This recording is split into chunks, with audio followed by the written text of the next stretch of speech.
हा ज्यांना मी एवढी देखील थोडीशी आली आणि त्या चौकशीमध्ये चौकशीमध्ये काही आरोपाची टीम आपल्याकडे आली होती आणि तुमच्या पुस्तकांना थोडं म्हणजे त्या चौकशी दरम्यान त्यांना पण त्यांची अचेतन झालेला आहे. याच्यात त्यांचा निरीक्षण आहे की काय ट्रस्टी काय मान वगैरे झाली आपल्या पोलिसांना सीसीटीव्ही आहे.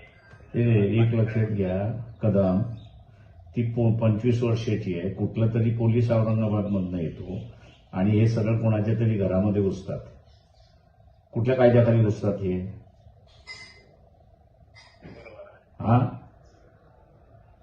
पोलिसाला लायसन्स तर दिलेलं नाही ना, त्याच्यामुळे एफआयआर नोंदून घ्या ना, चौकशी होत राहील त्याच्यामध्ये. नाही 2 दिवस नाही, ताबडतोब झाली पाहिजे एफआयआर. कदम 2 दिवस नाही, एफआयआर ताबडतोब नोंदवल्या गेली पाहिजे.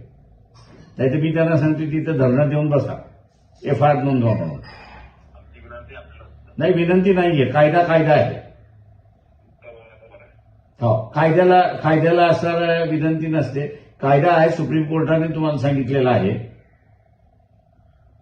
की ताबडतोब असणारे एफआयआर दाखल करून घ्या. चौकशी तुमची होत राहील ना. एफआयआर नोंदवायला सुद्धा पोलिसांचा रेजिस्टन्स का आहे? आम्ही चौकशी तर मागत नाही, किंवा तुमच्या चौकशीमधून निष्पक्ष होईल त्याच्यावरतीच तुम्ही असं कारवाई करणार आहात. हा, एफआयआर नोंदायला सांगा तिथे.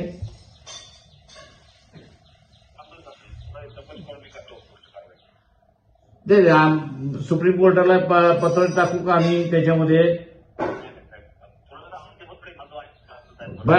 असे